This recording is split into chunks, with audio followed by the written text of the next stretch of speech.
নমস্কার। দর্পণে বাংলার সঙ্গে আমি অমিতাভ চলে এলাম আবার প্রাইম টাইমের বিশেষ খবর নিয়ে, যে খবরটা সচরাচর আমরা জানতে পারি না।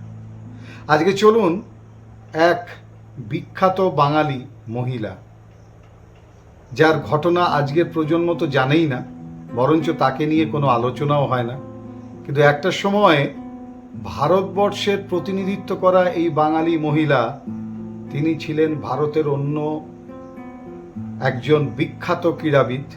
শুধু তাই নয়, ট্র্যাকে তার যা রেকর্ড, তার সময়ে তিনিই ছিলেন সবার থেকে সেরা।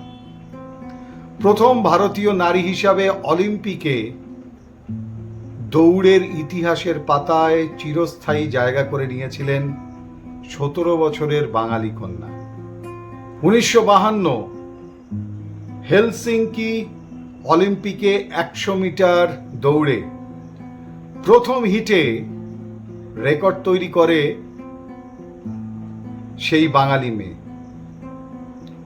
কলকাতায় হার্ডেলসের অসুবিধে থাকায় প্র্যাকটিস করতে যেতেন কলকাতা থেকে অনেকটা দূরে, এবং ছোট হাফ প্যান্ট, গেঞ্জি, পায়ে শু আর মাথা ভর্তি এক ঝাঁক কোকড়া চুল, অদম্য ইচ্ছাশক্তি আর উত্তেজনাকে সঙ্গী করে প্রত্যেক দিনের সেই ভয়ঙ্কর প্র্যাকটিসে নিজেকে সঁপে দিতেন সেই ছোট্ট মেয়েটি। দূর থেকে দেখে মনে হতো যে কোনো গ্রিক ভাস্করের হাতে আঁকা মূর্তি। তিনিই তৈরি করেছিলেন অলিম্পিকের হেলসিঙ্কিতে দাঁড়িয়ে ভারতের সর্বকালের সেই সময়ের সর্বপ্রথম মহিলা হিসাবে ট্র্যাক রেকর্ড। দৌড় হার্ডেলসে এক নতুন করে রেকর্ড তৈরি করে এক নতুন ইতিহাস গড়েছিলেন বাঙালি এই মেয়েটি। চেনেন সেই মেয়েটিকে? সেই মেয়েটির নাম নীলিমা ঘোষ। অ্যাথলিস্ট ইজহার লীলা, তাকে পেছনে ফেলে নীলিমার হয়েছিল কলকাতার মাঠে উত্থান। 1948 থেকে 1958 বাংলার হয়ে ভারতবর্ষের প্রতিনিধি হয়ে সুনাম বৃদ্ধি করেছেন গোটা দেশের, এবং সেই সুনামের সঙ্গে সঙ্গে এসছে অসংখ্য পুরস্কার। আর সেই পুরস্কারের মধ্যে দিয়ে বাঙালি এই মহিলা বা এই নারী বা এই কন্যা হয়ে উঠেছেন অপ্রতিরোধ্য। আজকের দিনে তাকে নিয়ে আলোচনা খুবই কম হয়, তার সম্পর্কেও আমরা খুব কম জানি, আর খবরে তো তিনি একেবারেই আসেন না। কিন্তু আসুন, এই নীলিমা ঘোষ, তার এই অসাধারণ একটা যে জার্নি, তাকেই আজকের তুলে ধরবো আপনাদের সামনে। বাংলার বুকে দাঁড়িয়ে তৈরি করেছিলেন ইতিহাস 1948 থেকে 1958 পর্যন্ত। অসংখ্য পুরস্কার এসছে, কিন্তু হাতে খড়ি হয়েছিল ঋষিকেশ পার্কের ব্যায়াম সঙ্গে। এই ব্যায়াম সঙ্গের থেকে একেবারে পার্ক পেরিয়ে পৌঁছেছিলেন পরবর্তীকালে বড় মাঠে। সুনামে শৃঙ্গ জয় করার পর স্বাধীন দেশের মানচিত্রে তখন ফুটবল, ক্রিকেট আর হকি, সেখানে মহিলা তো দূরের কথা, অন্য অ্যাথলেটিক্স হিসাবে সম্মানজনক কোনো জায়গা বা পরিকাঠামো ছিল না গোটা দেশ জুড়ে। বিশেষত বাড়ির পুরুষরা চাইতেন না যে বাড়ির কোনো মহিলা খেলাধুলো করুক, আর বাঙালি মধ্যবিত্ত ঘর হলে তো কথাই নেই। সেখান থেকে অনেক কষ্ট করে, অনেক হার্ডেলসকে টপকে তিনি মাঠের হার্ডেলসের জন্য নিজেকে তৈরি করেছিলেন। মেয়েদের জন্য সে সময় কোনো ক্রীড়া পরিকাঠামো ছিল না, কিন্তু তারপরেও তার অদম্য ইচ্ছাশক্তি, প্রশিক্ষণ, অধ্যাবসায় আর সাধনা তাকে পৌঁছে দিয়েছিল 1951-তে দিল্লিতে প্রথম এশিয়ান গেমসে ভারতের প্রতিনিধি করে। 1952 মাদ্রাজে জাতীয় অ্যাথলেটিক্স, আর সেখানেই 80 মিটার হার্ডেলসে প্রথম হন তিনি। আর তারপরেই আসে অলিম্পিকে হেলসিঙ্কিতে প্রতিনিধিত্ব করার সুযোগ। তার অসম্ভব দুর্দান্ত রেকর্ড ছিল ট্র্যাকে অলিম্পিক হেলসিঙ্কিতে।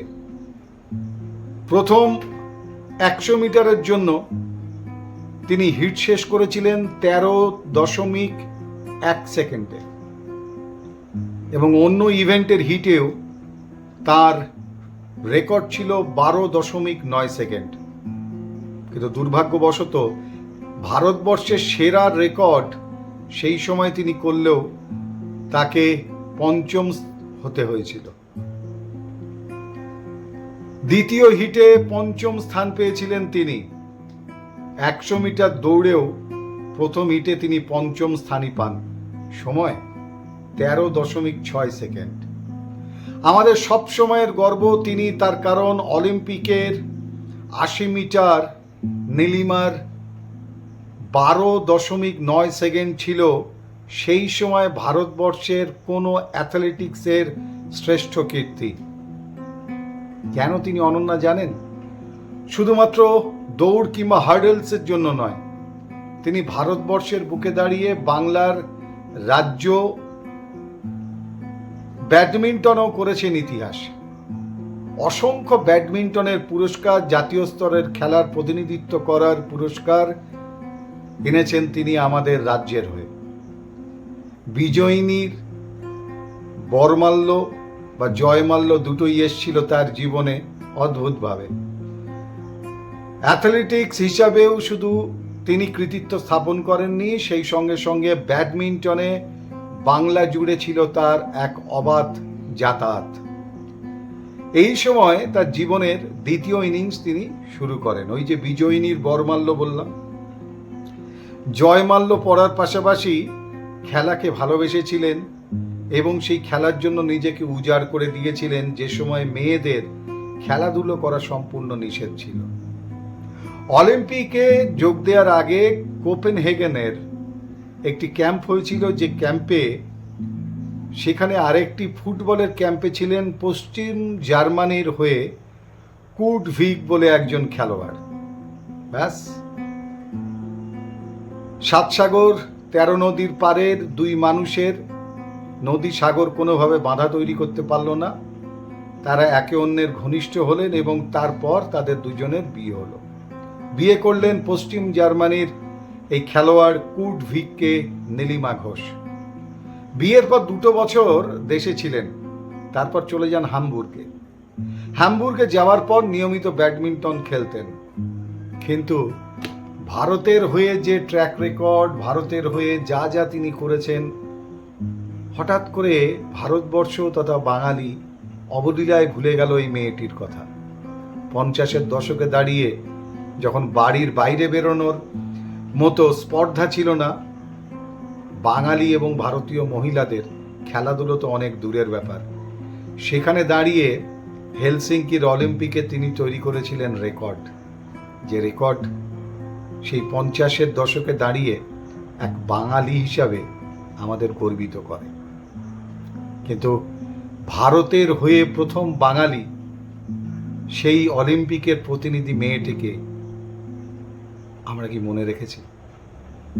পারলে একবার তার সম্পর্কে, এখন তো ওয়েবসাইট গুগলস রয়েছে, একবার দেখে নেবেন তার ট্র্যাক রেকর্ডটা। হারিয়ে যাওয়া কিংবা বিস্মৃতিতে চলে যাওয়া আরও একজন বিখ্যাত বাঙালিও বটে। তাই একজন বাঙালি হিসাবে যে খবর শিরোনামে আসে না, সেরকমই খবর তুলে ধরলাম আজকের দর্পণে বাংলার প্রাইম টাইমে। যেখানেই থাকুন, আপনার প্রতি রইল অসম্ভব শ্রদ্ধা।